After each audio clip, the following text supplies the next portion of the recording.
What would you do if you discovered that the person who pushed you to the brink of death, the person who wiped your memory clean, was your own birth mother? A cruel conspiracy hiding behind motherly love. A lonely wife fighting against a dark power to claw back her husband's life. The doors are rattling and the enemy is closing in. Will the moment Huyen regains his memory be the moment the bloody tragedy truly begins? What horrifying truth is waiting behind the doors of that mansion? Don't miss the most breathless developments of this story. Hit like and subscribe right now to join Diem and Huyen in exposing the true face of this ruthless mother. The weak, early winter sunlight crept through the curtains, falling on Huyen's gaunt face as he slept. Diem had been up for hours, or rather, she hadn't slept at all. She sat on the edge of the bed, watching his chest rise and fall in a steady rhythm. Just that simple act of breathing for Diem right now was a massive miracle. Huyen stirred his eyes, slowly opening. For a split second, Diem held her breath, hoping for a look of recognition. But no. The moment he saw the unfamiliar luxury of the bedroom, Huyen bolted upright, shrinking into the corner of the wall, eyes wide with panic like a trapped animal. Don't hit me. I finished the work. Please, don't hit me. The desperate begging coming from her husband's mouth felt like salt being rubbed into Diem's heart. She rushed forward but stopped short, afraid of terrifying him further. She held up her hands in surrender. Huyen, it's me, it's Diem. No one is going to hit you. This is our home. You're safe. It took a long time. Seeing Diem's tear-filled eyes and gentle demeanor, Huyen finally began to relax. He looked down at the warm duvet, then at the clean pajamas he was wearing. The memory of Hai Lua, the ragged hired hand, was still invading his mind. He timidly stepped out of bed, ignoring the slippers, to walk barefoot, a habit from his days wading through mud at the farm. Diem suppressed a sigh and helped him to the kitchen. She had prepared a proper breakfast rib porridge with lotus seeds, the dish he used to love most. But when he sat at the table, Huyen didn't hold the spoon elegantly like before. He buried his face in the bowl, shoveling the porridge in hurriedly, his eyes darting around furtively, as if afraid someone would snatch his food away. Diem turned away, wiping a tear. Her husband, Pham Van Huyen, the dignified director who used to teach her how to hold a wine glass properly, now looked like a starving beggar. What had those monsters done to turn a man with such self-respect into this pitiful state? After breakfast, Diem decided to start the journey to retrieve his memory. She led Huyen to the backyard garden. This used to be their sanctuary, where they had planted every seed and tended every sprout together. After more than a year without a man's touch, the garden was overgrown weeds choking the rose bushes. Diem handed Huyen a small shovel, then grabbed one herself, squatting down beside a dry patch of dirt. "Sit here with me." Diem patted the empty spot on the ground next to her. Huyen hesitated but followed her lead. When his hand touched the soil, a strange flicker of emotion crossed his eyes. Soil, the most familiar thing to Hai Lua over the past year. He grabbed a handful, crumbling it, looking far more relaxed than he did inside the house. Diem began to speak, her voice, warm but trembling, blending with the rustling wind. "Do you remember 10 years ago when we first got married? We were so poor. We rented that tiny 15 square meter room, counting every penny for meals. Back then, you were an architect with no name. Your designs kept getting rejected. And I was just a music teacher making peanuts. Diem paused, looking at Huyen. He was staring intently at an earthworm crawling between his fingers, seeming not to hear a word she said. But Diem patiently continued, tears starting to roll down her cheeks.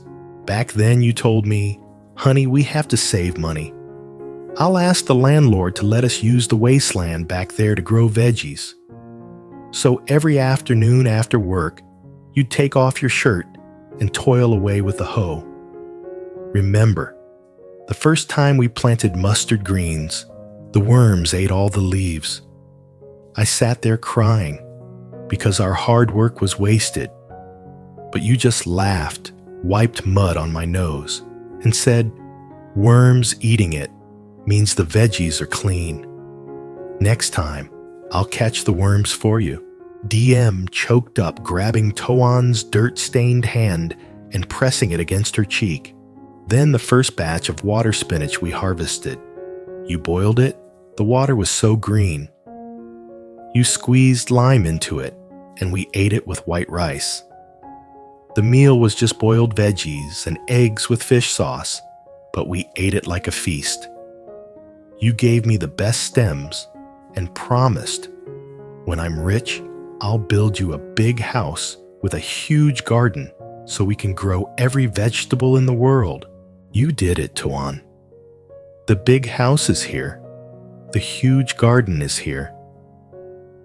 But why have you forgotten the person who ate those boiled veggies with you? Diem broke down sobbing. Those beautiful memories felt like knives cutting into the harsh reality. She looked at Huyen, hoping for a frown, a spark of recognition. Huyen looked at her, crying confusion written all over his suntanned face. He pulled his hand back, looking down at the soil, muttering, "Veggies. Mustard greens need a lot of water. This soil, it's too dry.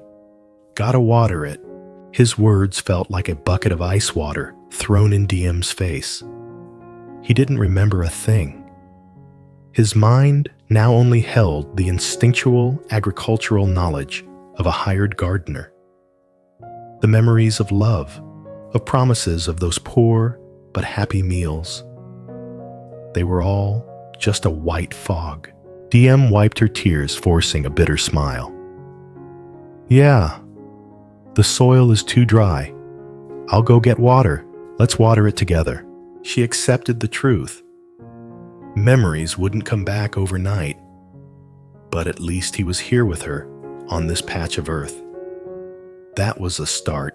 At noon, after soothing Huyen to sleep, he slept a lot, probably due to the after effects of the brain injury and prolonged exhaustion. Diem began her role as an investigator. She quietly closed the bedroom door and went to Huyen's home office. The room was exactly as he had left it the day he vanished, covered in a thin layer of dust. Diem put on rubber gloves. She didn't want to leave fresh fingerprints. She needed to keep the scene exactly as if time had stopped here. She started rifling through the drawers, through the files. More than a year ago, the police had searched this place, but found nothing unusual. They concluded that he had taken his ID and left on his own. But Diem knew her husband. He always had a habit of taking notes in a small black leather notebook. The notebook wasn't in the drawer. Then, Diem remembered. Huyen had a secret habit. Whenever something was important, he would tuck documents or notes inside the thick architecture books on the highest shelf. She grabbed a chair and started checking the books one by one. Plop. A tiny memory card fell out of The History of Western Architecture. Diem's heart pounded. She rushed to pick it up and plugged it into her old laptop, the one she never connected to the internet just to be safe. There was only a single audio file on the card. Date created 2 days before Toan vanished. Diem's hands shook as she put on her headphones and hit play. Static crackled. Then Toan's familiar voice spoke, sounding rushed and anxious. "Hung, are you out of your mind? You can't handle the Green City project like that. Skimming off the top and using garbage materials is going to get people killed. I will never sign off on that inspection report. If you keep pushing me, I'll expose every bit of evidence against you and your interest group." Another man's voice chimed in, sweet but dripping with menace. Diem recognized it instantly. It was Hung, the vice director Toan's college best friend, the man who took over the company after Toan disappeared and was always comforting Diem. "Come on, Toan, you're too rigid. Everybody's gotta eat. You think you can block out the sky with one hand? Don't make your wife and kids suffer." The recording ended with loud arguing and a door slamming shut. Diem was stunned. She covered her mouth to keep from screaming. Hung. It was Hung all along. The close friend, the uncle who brought candy to their kids, the guy playing the nice guy, worrying about Toan. Turns out, he was the puppet master behind it all. He wanted to silence Toan to cover up the embezzlement. He threatened his wife and kids. Maybe because of that threat, Toan went to meet him in secret, only to be taken out. Diem pulled the memory card out and hid it deep inside her bra. This was vital evidence. But she couldn't go to the police yet. Hung was too powerful now. His connections ran deep. If she made a move and alerted the enemy, not only Toan, but her own life would be in danger. Lost in thought, the doorbell rang. Diem jumped. She checked the security camera screen. Standing at the gate in a sharp suit, holding a big fruit basket, smiling friendly as he pressed the buzzer. It was Hung. Why was he here today? Right now? Did he know Toan was back? The doorbell, ding dong, ding dong, rang urgently like death knocking. Diem took a deep breath, trying to steady herself. She couldn't show any weakness. She had to protect Toan. She rushed to the bedroom to make sure the door was locked tight. Toan was still sound asleep. She pulled the curtain shut, fixed her hair, and went downstairs. Opening the gate, Diem forced the most polite fake smile she could muster. "Oh, Hung. What a surprise. Haven't seen you in ages." Hung walked in, his eyes darting across Diem's face, then scanning the garden like he was hunting for something. "Hi, Diem. I heard. Well, I was just passing by on a business trip. Thought I'd stop in. How have you been? Still no news about Toan?" Hung asked, his tone concerned, but his eyes cold as a shark's. Diem knew he was fishing. Maybe rumors about a man with amnesia being brought back from District X had reached him. He was here to verify. No, nothing yet. Diem lowered her head, pretending to wipe a tear to hide the fire of hatred in her eyes. "I'm exhausted. I think he really abandoned us." Hung narrowed his eyes, watching her reaction. He patted her shoulder, his hand heavy as a rock. "Hey, don't be sad. Toan was an idiot, giving up a beautiful wife like you. By the way, when I walked in, I saw some men's shoes on the porch. You got a guest?" Diem's heart stopped. She had been careless. When she brought Toan home, she left his slippers and some old shoes out to dry. "Oh!" Diem swallowed hard, her brain spinning at full speed. "No, Those are just Tuan's old shoes. It's sunny today, so I brought them out to air them out to hope he comes back. Hung stared into her eyes for a long time. The silence was suffocating. The wind whistling through the door sounded like mocking laughter. Finally, Hung burst out laughing, but the smile didn't reach his eyes. You're too loyal. Tuan must have saved a country in a past life to deserve you. Anyway, I'll just go inside to light some incense for the ancestors. Then I'll head out. I have a meeting. He moved to walk straight into the living room. But the living room led to the stairs. If he went up there, Huyen Hung Ki. Diem blocked his path. Today, the house is a mess I haven't cleaned at all. I'm embarrassed. Can you come back another day? Plus, I have soup on the stove. I'm afraid it'll burn. Hung stopped. He looked at Diem, blocking his way, his eyes narrowing with suspicion. Are you hiding someone in there that you don't want me to see? He half joked, but took another step forward. Right then, a loud noise came from the second floor. Crash, the sound of porcelain shattering, followed by Tuan's terrified scream. Help me! Don't drown me! I can't breathe, help! Hung's face changed instantly. He froze, then whipped his head around to look at Diem, a murderous look in his eyes. That voice, is that Tuan? Diem knew she couldn't hide it anymore. She stepped back, her hand grabbing the fruit knife left on the patio table, pointing it straight at Hung. Her voice shook, but was filled with resolve. Get out. Get out of my house right now. If you take one more step, I'll scream and alert the whole neighborhood. Hung looked at the knife in Diem's hand, then glanced up at the second floor. He smirked a cruel smile that revealed his true nature. So he's not dead. Tough guy. But Diem, do you really think a weak woman and a crazy amnesiac can fight me? I'm in a rush today, didn't bring a welcome home gift. But I'll be back. Make sure you take good care of him. Wouldn't want him to slip and fall again. With that, Hung adjusted his suit collar, turned his back, and walked out the gate leisurely, as if nothing had happened. Diem dropped the knife. It hit the ground with a dry clank. She collapsed to her knees, her whole body trembling. He knew. He had openly declared war.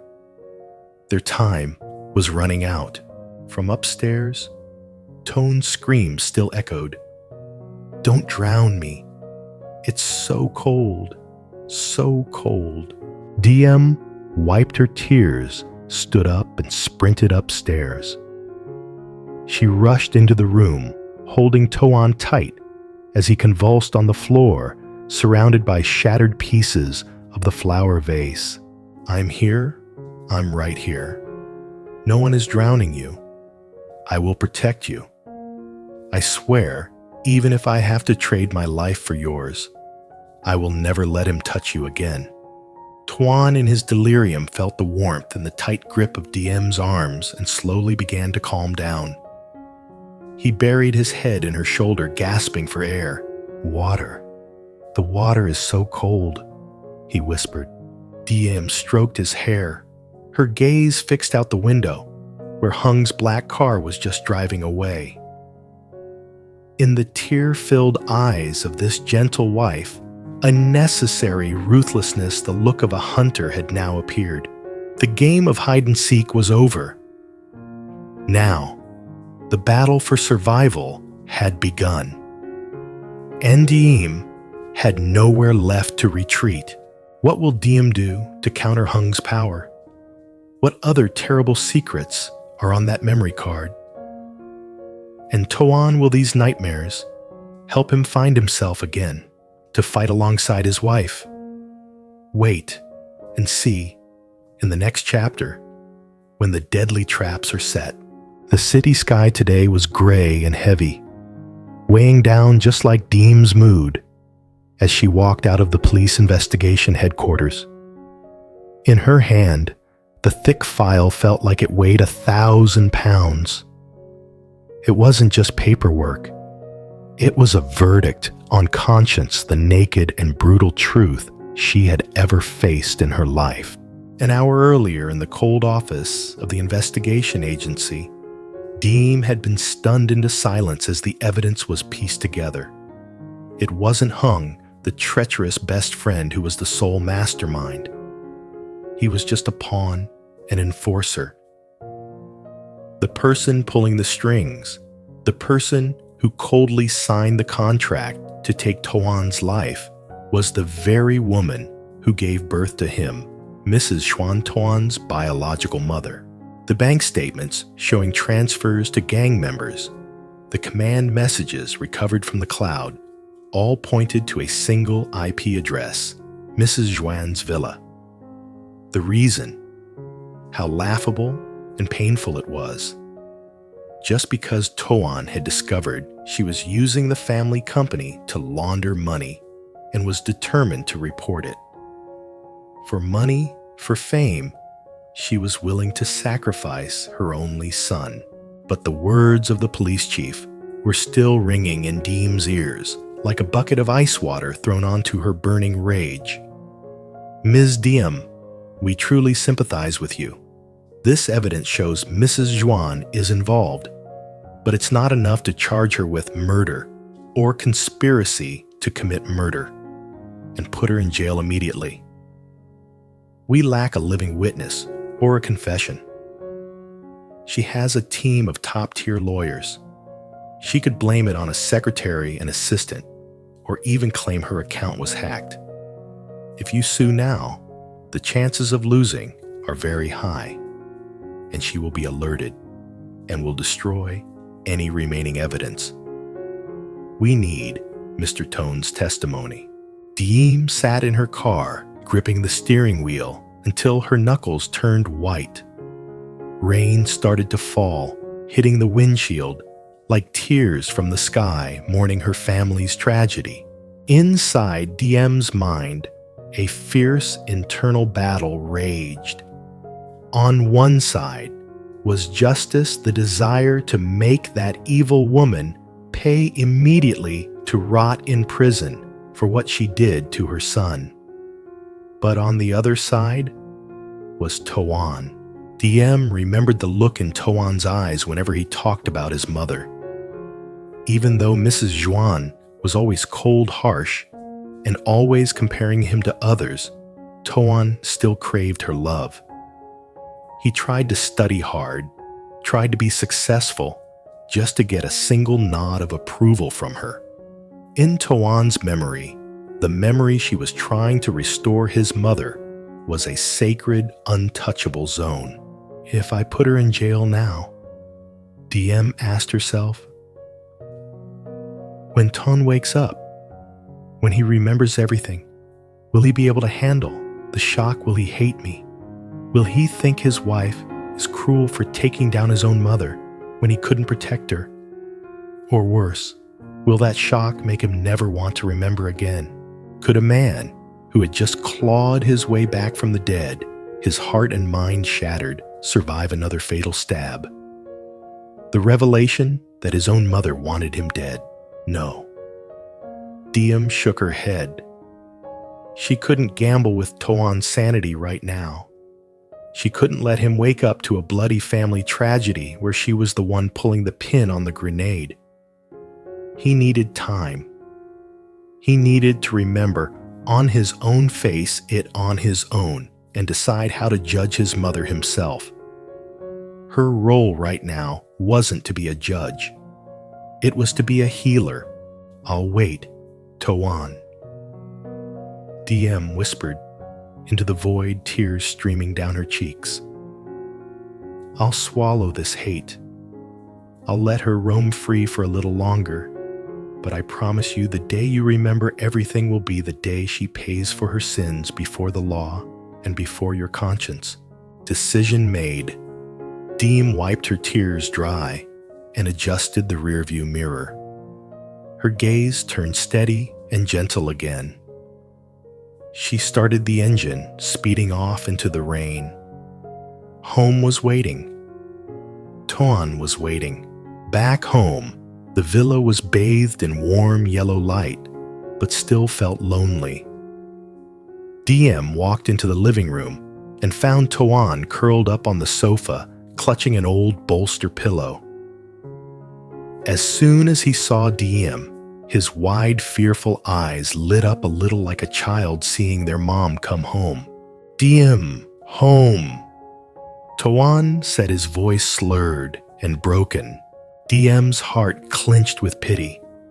She left all the darkness of the case at the door and rushed to hug him.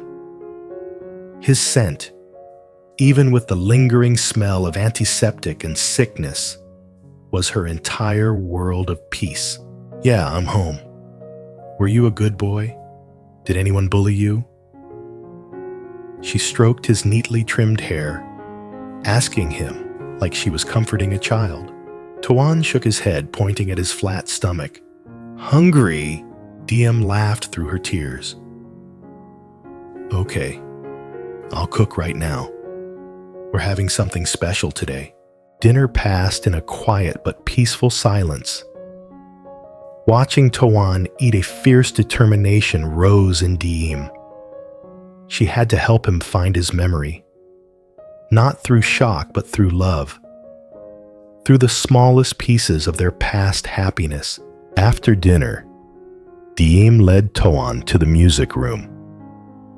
This was where she used to teach, and where Tuan used to sit and listen to her play whenever he was stressed from work.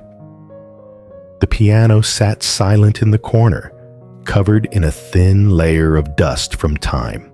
Diem opened the lid, the black and white keys appearing like steps leading back to the past. She pulled Tone down to sit next to her on the bench. "Tuan, Diem said softly, "Do you remember this? It's a piano. You used to love listening to me play." Tuan stared at the strange keys, tentatively poking one with his index finger. Ding! The sound made him jump and pull his hand back, but then he curiously pressed another one. "Ding! I don't remember," Tone mumbled, looking sad. "Head hurts. Empty. It's okay." Diem took his hand, placing it on the keys. "Let me tell you a story from the old days. The story of the first song we listened to together." Diem let her fingers glide over the keys. The melody of the last song rang out gentle longing and immensely sad. "Even through the rain, I promise to walk with you until the end of time." Diem played and began her story, her voice blending with the music, rising and falling like a soothing lullaby. "Back then, I was a senior at the conservatory, and you were a fresh architecture grad full of ambition, but dirt poor. Do you remember we first met at Gotch Trin Cafe on a pouring rainy afternoon just like today?" Diem glanced at Tuan. He sat motionless, his eyes glued to her hands, dancing over the keys. It seemed the melody was finding its way into some hidden corner of his brain. "That day, I was playing this very song. You were sitting in the corner, soaked to the bone, because you'd given your raincoat to an elderly lottery ticket seller. I noticed you right away. A skinny guy with bright but sorrowful eyes. When I finished playing, you were the only one who clapped. You walked up shyly, handed me a tissue and said, 'You play beautifully, but why so sad life is, long cheer up, okay.'" Diem choked up tears starting to fall onto the pristine white keys. "You know those words saved my soul.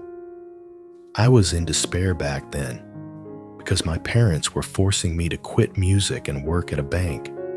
You gave me faith. And then every single day, you came to the cafe, ordered the cheapest iced coffee, and sat there listening to me play for hours. You didn't have money for flowers, so instead you gave me sketches, drawings of me playing the piano that you made right there on napkins. Diem stopped playing.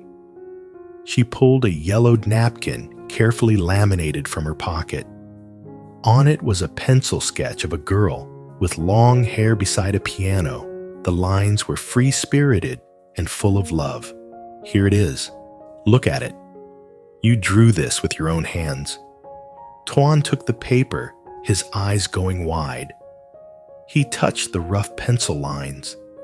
His hand started to tremble. A jolt of electricity ran down his spine. Images. Blurry images started flashing in his mind like old static-filled film reels. A small coffee shop. The sound of rain on a tin roof. The smell of roasted coffee. And a girl with long black hair. The girl, Tone mumbled, clutching his head. Long hair. Sad. Diem was overjoyed.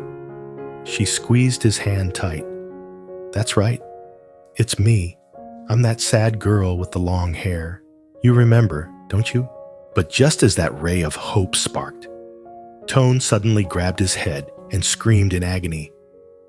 Oh, it hurts! It hurts so much!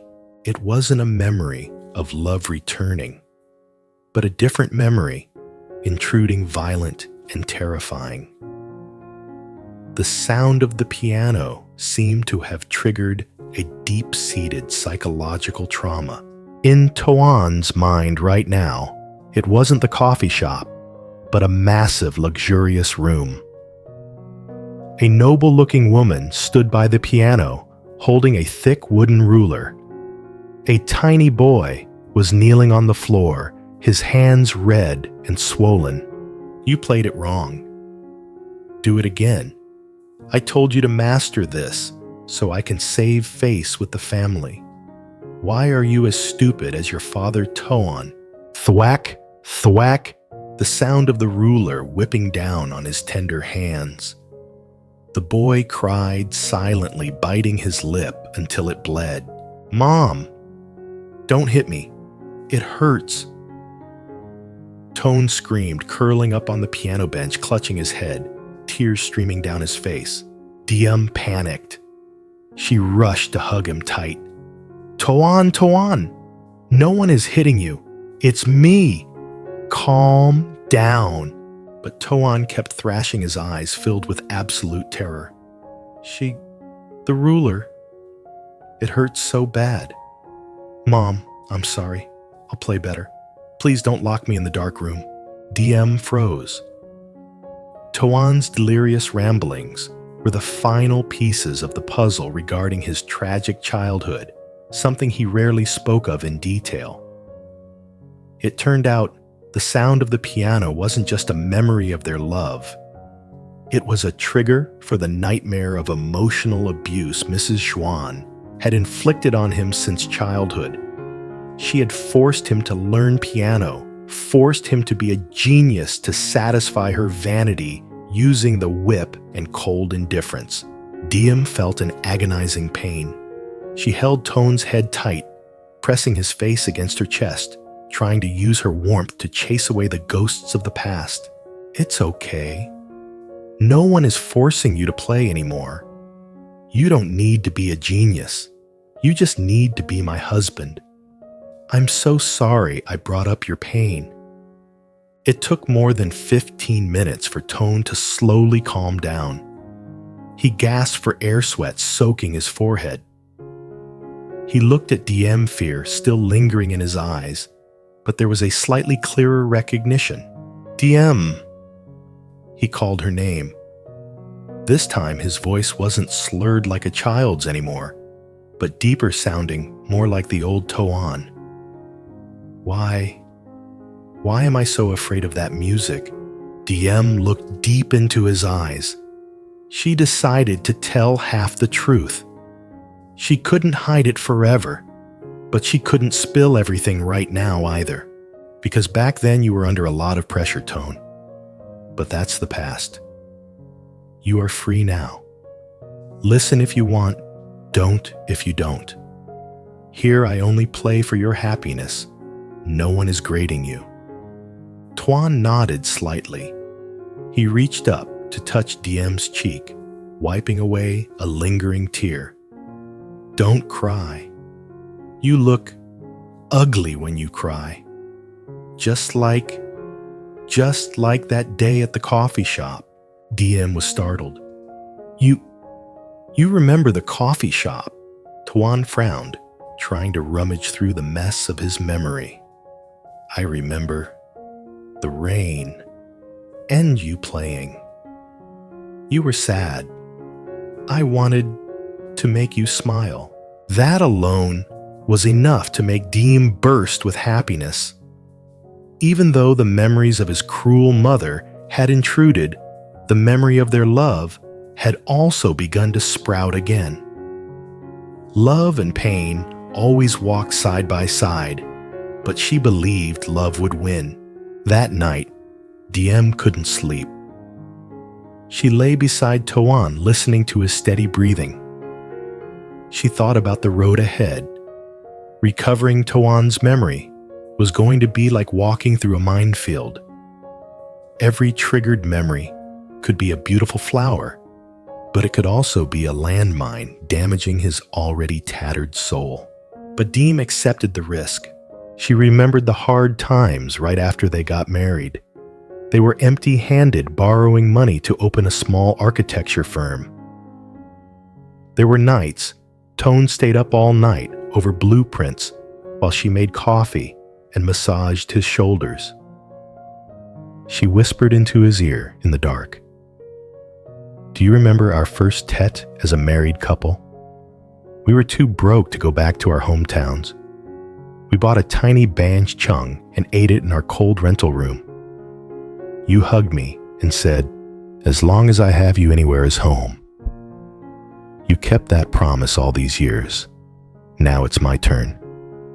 As long as I have you, whoever you are, whether you remember or forget, I will make this place our home. The next morning, Diem decided to change tactics. No more painful or intense memories. She would start with the simplest things. The traditional market was loud, chaotic, and filled with smells. Diem held Tuan's hand, tightly leading him through the stalls of shrimp and fish. Ms. Diem, haven't seen you shopping with your husband in ages. Wow, Mr. Tone looks quite rugged these days. The familiar vegetable seller greeted them cheerfully. Tuan shrank back in fear behind Diem. But Diem smiled, pulling him forward. He just got back from a long business trip. He's a bit tired. Get me your best bunch of morning glory, please. Tuan loves boiled morning glory with dracontamalon. Coming right up. Coming right up. Diem turned to Tone, handing him the shopping basket. Can you hold this for me? Back in the day, you used to hog all the bags, wouldn't let me carry a thing. You said my hands were for playing the piano, not for heavy lifting. Tuan looked at the red plastic basket, then at Diem's small hands. A natural reflex kicked in. He snatched the basket from her, gripping it tight. Let me. It's heavy. Diem beamed. That was instinct. Memories might be gone, but the instinct to protect the woman he loved was still there deep in his blood. Day by day, Diem patiently gathered the shards of Tuan's memory. She told him about the first time he found out he was going to be a dad, even though she later miscarried a pain they had overcome together. She told him about their backpacking trips, their childish arguments that ended with tight hugs. Every story was a drop of cool water on Tuan's parched soul. He slowly became less afraid, less bewildered. The way he looked at Diem grew filled with more affection and absolute trust. But Mrs. Huyen's shadow still loomed over them. One afternoon, while Diem was pruning flowers in the garden, Huyen ran out of the house, gasping for air, holding the cordless landline phone. His face was pale as a ghost. Diem, Diem, someone called. The voice, her voice. Diem's heart skipped a beat. She threw the shears on the ground and ran to grab the phone. She looked at the caller ID, Mom. She was calling. After more than a year of silence, except for her fake displays of concern today, she called the landline directly. She definitely knew Tone was here. Hung must have reported back. Diem took a deep breath, signaling Tone to be quiet. She pressed answer and put it on speaker. "Hello, I'm listening, Mother." Diem tried to keep her voice calm and polite as usual. On the other end was Mrs. Huyen's voice, cold, sharp enough to cut glass. "Diem, I heard your husband. Tone is back. Why didn't you tell me? Am I a stranger to you that you hide this from me?" Her voice held no joy, only demand and hidden threats. Diem glanced at Huyen. He was trembling, covering his ears, crouching on the ground. His fear of this mother was so great that just hearing her voice was enough to break him. Diem clenched her fist. Anger flared up inside her. This woman who hired people to kill her own son dared to call and play the concerned mother. Yes, he just got back. His health is still very weak, Mother. I plan to bring him to visit you in a few days when he's fully recovered. Diem replied, her voice hardening. No need. Mrs. Huyen cut her off. I'm sending people to pick him up and bring him here. Your house is short-handed. You can't take care of him as well as I can. Besides, I miss my son. Pack his things. The car will be there in 30 minutes. She wanted to snatch Tone away. She wanted to take him back to her lair, to control him, or worse, to silence him permanently, now that he was recovering. No. Diem screamed, forgetting all etiquette. He is my husband. I will take care of him. He is not going anywhere. You dare talk back to me, Mrs. Huyen hissed. Remember, I am his mother. I have guardianship rights. If you don't hand him over, don't blame me for getting rough. Do you think you can fight me, you little brat? Click, click, click. The call cut off. Diem dropped the phone, turning to look at Huyen. He was looking at her, tears welling up, shaking his head violently. Not going. I'm not going. She will lock me in the dark room. She will beat me. Diem rushed to hug her husband tight, her eyes burning with a do-or-die determination. Right, you aren't going anywhere. Over my dead body will I let them take you. She stood up, abruptly, ran to lock the gate, and shut all the windows tight. She called the local police, reporting a disturbance. But she knew with Mrs. Huyen's power, the local cops could be bought or pressured. She needed another plan. She needed Tone to remember. Right now. Only if Tone remembered and stood up to confront them himself did they have a chance of winning. Diem ran to the storeroom, pulling out an old rusty metal box. This was the secret box Huyen had buried under the ylang ylang tree years ago, and only dug up shortly before he disappeared. It contained the most important things in his life, things Mrs. Huyen always wanted to destroy. She opened the box. Inside were yellowed black and white photos, of Tone and his father, the father who died early, whom he loved most, and the only one who protected him from his mother's tyranny. And more importantly, a diary left by Tone's father, documenting Mrs. Juan's illegal business dealings from back in the day. Diem handed the diary to Toan. Toan read this. "This is your father's handwriting. Your father is protecting you. You have to remember. You have to be strong to protect me and to protect yourself." Toan's hands shook as he took the diary. "Dad." The familiar handwriting of his late father hit his eyes. "Toan, my beloved son, if one day you read these lines, it means your mother has gone too far." A headache hit him like a sledgehammer. Images rushed back in a torrent. His dad arguing with his mom. Mom throwing a glass against the wall. Dad clutching his chest and falling. Mom standing there coldly, not calling an ambulance. And then, that rainy night, Hung meeting him by the river. Hung's sinister laugh. "Your mom wants you to retire early." The sound of a club hitting the back of his neck. The freezing cold water. Tuan let out a gut-wrenching scream, rolling on the floor, clutching his head. I remember she killed Dad, and she wants to kill me." The front door shook violently. Bang, bang, bang. Screaming voices outside. "Open up!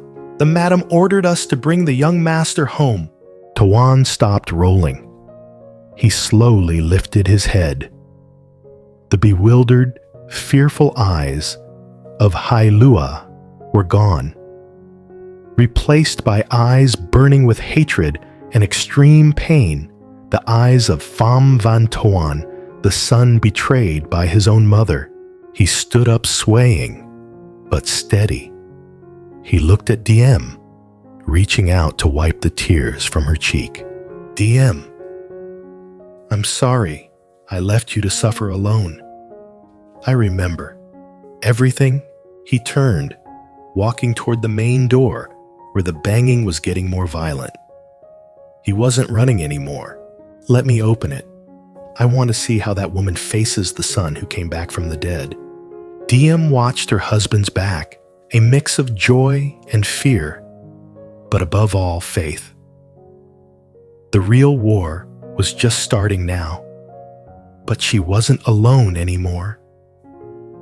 Her husband, the man she spent her youth loving and waiting for, had truly returned.